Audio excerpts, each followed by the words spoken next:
Today's video is very much so based upon my opinion, and if we don't have like minds, then I won't take it personal.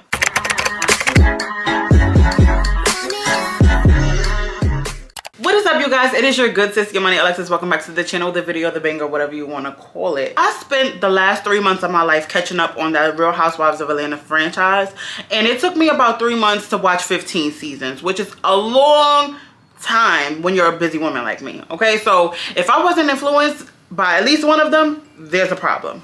Let's get into it. So I don't know about you, but throughout the 15 seasons, I only have a select handful that I consider housewives. And if we have a difference of opinion, please do not shoot me. I'm just the messenger. Me personally, my housewives are Nene, Cynthia, Phaedra, Portia, Kenya, Marlo, and Candy. Okay? In my mind, they impacted the seasons the most. You can love them or hate them. They made the show. As I was watching the show, I was just seeing so many different pieces of me in each of these women, and I'm like, this show is more influential than people give it credit for, and I feel like it's my job to talk about it in today's video. Our first housewife, Nene freaking Leakes. Do I have to say more? We coming in hot. We starting off the video guns blazing. Nene motherfucking Leakes. Honestly and truthfully, Nene is my favorite. And some people may consider her a villain. Me personally, rewatching it again, because I watched it when I was younger, rewatching it again as a grown woman, she is kind of a villain. I hate to admit it, but I love her so much. Oh my God. The key characteristics that I find most influential about Nene, she's strong. Her strength that she had through her divorce, and even though she was very vulnerable in those moments, and I appreciated that vulnerability, because I know I've never been through a divorce, but I can only imagine what a divorce feels like versus a breakup. Nene went through all type of ridicule, people accusing her of dealing with certain people, and she just handled it with so much grace and so much class, and sometimes she had to whoop ass. I can relate to that, okay? I try to live my life as classy as possible, but when you take me to that other dark place, baby, best believe I'm putting paws on you. That's why my circle is as small as a Cheerio. Nene is the most quotable housewife and person on this planet. Don't argue with me. You're not gonna win. I said what I said. To see her evolution over the seasons is something remarkable. Everybody can say what they say about how she looks and how she presents herself and plastic surgery and all the things of the such, but Mama's is eating the girls up right now. And she haven't even been on the last couple seasons, but Mama's is eating them down in Atlanta. Okay, baby? She looks so good right now. To see the evolution of her looks, to see the evolution of her career, her marriage, her parenthood is just something that was so inspiring to me, because I consider myself an entrepreneur. I consider myself somewhat funny. I consider myself to be a bomb mom. You know what I'm saying? And businesswoman, and hopefully one day someone's wife. And I do apologize if this video offends anybody, but Nene is the GOAT. Just to see how strong she was through Greg's cancer diagnosis. She lashed out and she was very vulnerable at moments. She cried, and you know, in those moments she may seem like a villain, because she didn't know how to process her emotions. Knowing what she went through as a child, her upbringing and everything that she went through, the fact that she used to be a stripper, like, she is the definition of rags to riches. And just to see her strength and the evolution and how she still manages to make the world laugh is very commendable to me and very influential, to say the least. So me and Candy are the same sign. Her birthday is 2 days after mine, and sometimes I can't relate to her. In the past, I was the ultimate people pleaser, and that's one of the things that I see as such a weakness for Candy, is that I really see her people please everybody around her, from her mom to Todd to the kids to her business partners to everybody, her friends. Like, she's legit a people pleaser. I guess I didn't like that about her because I didn't like it about myself. So it was like projection for sure. It was projection for sure, because to see somebody of such high status have such a low vibrational way of navigating the world, I saw it as a weakness and not a strength. I'm getting off topic. But in the ways that I do find her influential, in the ways that we do relate, is that she's very, very, very business savvy. Like, that girl will stop at nothing to get $1. I mean, I'm pretty sure she got morals and values, but every little thing that comes to her mind, she, like how expressive she is with her sexuality, because I'm the same way. I just learned to be more private about it these days. But even the fact that she explores her sexuality and it's out there for everybody to see, and she doesn't care because of her success and where it's gotten her, like I applaud her and commend her for that. Candy is a person that I would like to be as an entrepreneur. Like, she juggles all of her businesses, and sometimes it may be a little bit overwhelming, but I feel like she does a good job. She only really lashes out when people are playing in her face, and I'm like the same way in that way. So the fact that she's a gangster when she's provoked, I can completely identify with that. Like, I'm one of them people, it takes a lot to get to me, but once I'm there, like the way she blow up on your ass, that'd be me. So, like, not saying that it's necessarily influential in a good way, it's something I relate to. Another thing that I like about Candy is she's very protective about the people she loves. Who wants to see anybody they love hurt? So when it's people you love that's hurting each other, it puts you in an uncomfortable space.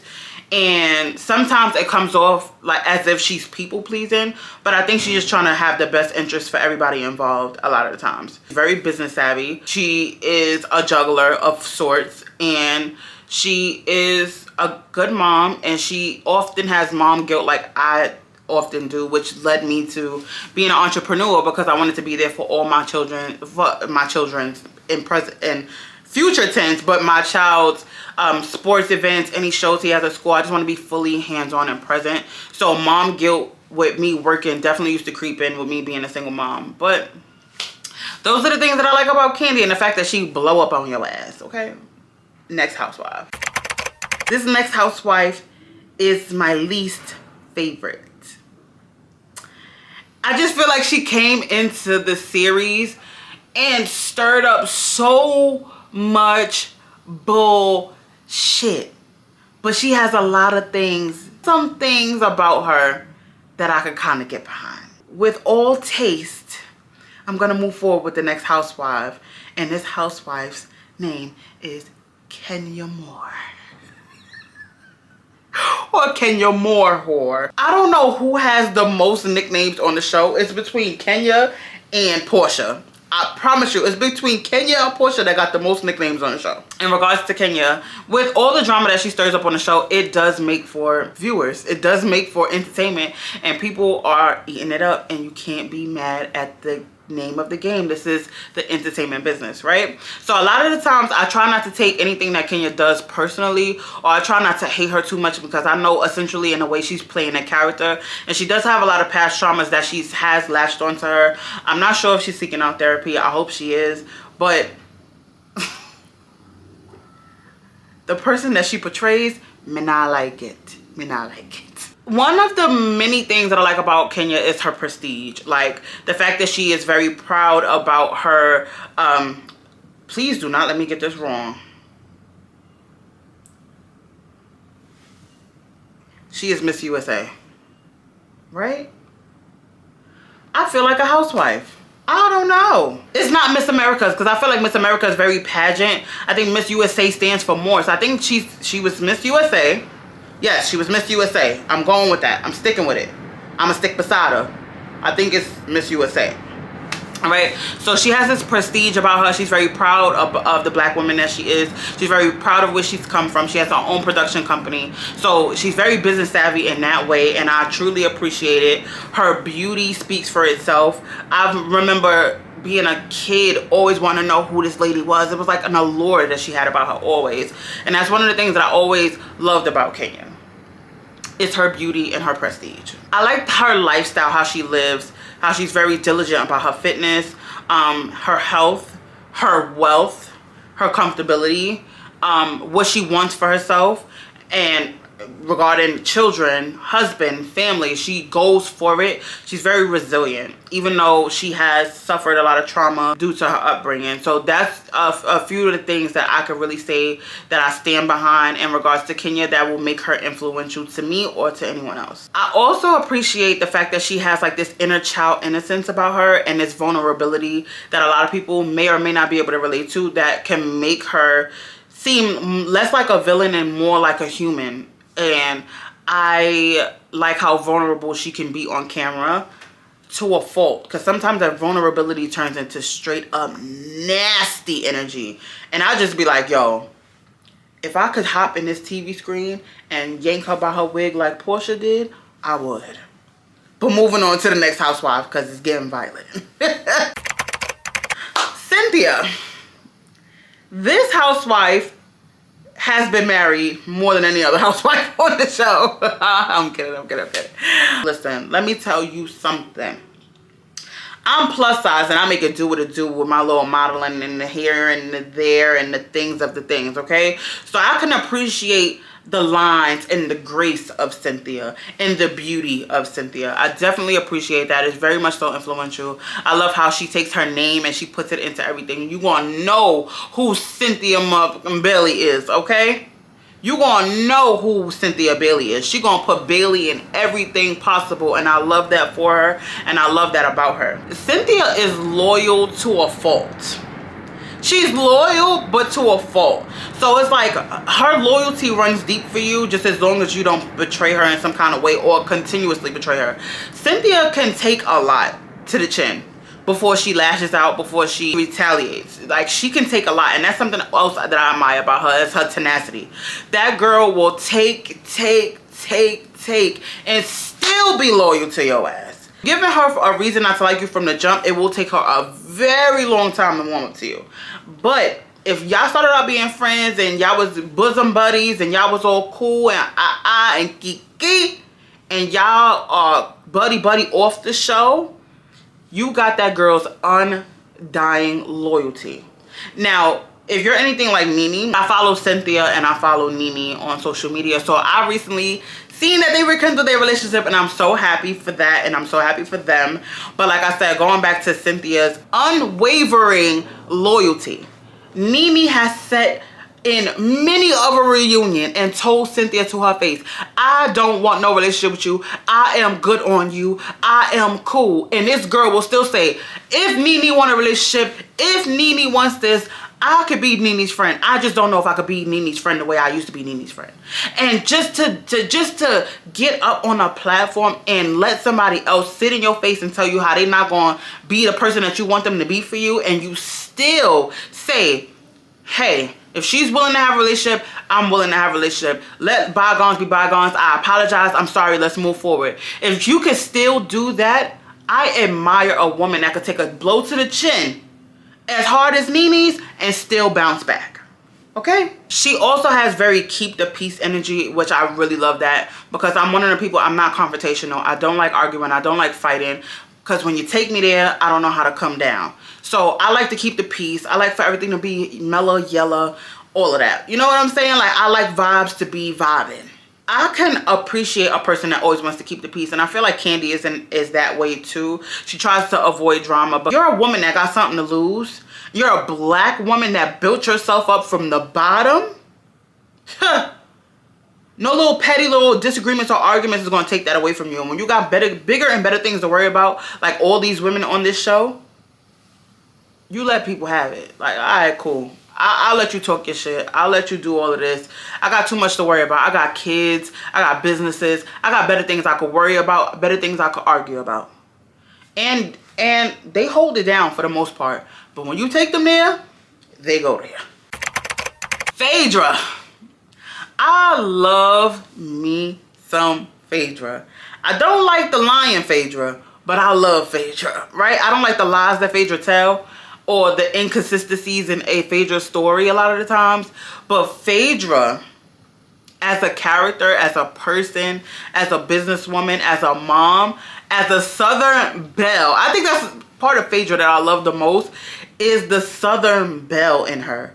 Like, she's just so adorably Southern. Just to like hear the chows and oh, go ahead now and fix it, Jesus. And she's the second most quotable person on the show. She said, oh, that little, she be like, that little nasty Bob. Like, everything is that little I love like her little innuendos and the ways that she speaks. and the way she presents herself, and the fact that she wears so many different hats, not just church hats, but she wears so many different hats in regards to jobs. It's like, girl, how do you keep up with a husband and 2 kids? How is it possible? This lady was working, going to school, a wife and a mother all at once, with multiple businesses. As a lawyer of all jobs, I just, to watch her on the show is like Pandora's box. Like, you just never know what you're gonna get. And it's like, I was just like amazed. Like, I think I was more amazed with Phaedra's story, and watching her go through a divorce and see her still stand on business and see her get around other women that probably don't got as much as her going on and still live life and be bootylicious and all these things. Like I just love that about her. She also juggles everything she got going on, which is why I loved her and Candy's relationship. So when her and Candy didn't have that relationship anymore, it really like kind of messed me up. More than anything else, her Southern charm, it is my favorite thing about her. Portia. In the beginning, Portia used to get on my daggone nerves. I was watching Housewives when I was younger, like in spurts. My mom would watch it consecutively in its entirety, and I would pop in and out and watch episodes from here to then, and that's why I didn't really know the characters like that. So when I started over and I seen innocent Portia, I'm like, Harpo, who this woman? That ain't the Portia I know. That ain't the Portia that married somebody else's husband. You have a nice day. That ain't that Portia. Her first season, like, really, she got under my skin with this Hulk and Cordell just like somebody big toe. It was just a lot going on. So Portia rubbed me the wrong way her first season. But when she came back as a divorcee, as somebody that was going through divorce proceedings and was vulnerable and was learning to live a little and let loose with all that body she got, Portia is body goals, okay? So to see her all stuck up and all tight with these peacock dresses and a roaring 20 feathers in her head, and I was just like, huh? What? That ain't Portia. That's Patty. That ain't Portia. The things I love most about Portia is the fact that she was very resilient in getting married and having a baby. She knew what she wanted for herself. She had goals, and she was going to align herself with whatever it took. And her story is not a fairy tale, which gives me hope in my dating and moving forward in relationships. It's just knowing that your story is not always going to be a fairy tale, but it's your story. And as long as you get your goals met, that's all you can do. Portia is very adaptable. Like I said, to see her go from this little innocent little Portia to being the Portia she is today, Portia is very adaptable to her situations, to her circumstances, to her environment, and to her surroundings. I feel like that's why a lot of people fear change, is because they're not adaptable. Your adaptability is very important to survival, because things will constantly change, and if you're not able to adapt to your surroundings, you will be lost in the sauce. And for the bonus housewife who just became a housewife and got her peach is Marlo Hampton. All right, a lot of people always felt like Marlo should have had her peach, and I'll stand on that 10 toes. I don't know what it took. I don't know who she had to get to know in production. I don't know if she had to iron Andy's boxers, but whatever she did, well deserved, sis, because Housewives is not Housewives without Marlo Hampton's mixy ass. What the Housewives also needed is Marlo's sense of style. That is something that nobody could take away from that girl. I don't care if we don't know how she make her money, but that girl will make an entrance and she will make an exit. And she will do it oh so gracefully with the best of the best from head to toe. But if you're gonna spend your time watching TV shows, please be getting something beneficial from it. Because when I sat back in retrospect and I thought about how I spent so much time catching up on other women's lives that don't know me, I'm like, why do I care for real? And that's where the idea of this video came from. Because it's like, why do I care so much about these women's? Like, I don't understand. And then when I thought about it, different attributes of every last housewife, I could relate to in some way or the other, it was like, that's what it is. It's the relatability of it. This is what all these YouTube coaches teach, is to be relatable. All these content creators all tell everybody to be relatable. So something about you has to relate to an audience. So I'm speaking to all my YouTubers out there, all my content creators. If you want to make it and be influential in this world, much like most of us, you have to be relatable. So that's today's lesson. Be relatable to be influential. And with that being said, you guys, I appreciate you guys tuning in for however long this video is, because I talk a lot behind the scenes and then I edit it down to about 15 minutes. So however long this video is, I hope that I kept and garnered your attention the entire time. If you can relate to anything that I said, or if you like anything I said, please hit the subscribe button if you haven't already. Click the bell so you can be notified whenever I post, which will be the next upcoming Sunday. And I will see you guys in my next video. Yamani Alexis signing out and signing off. This is why I put my phone on do not disturb, guys, because people like my brother will call me knowing I'm filming a video.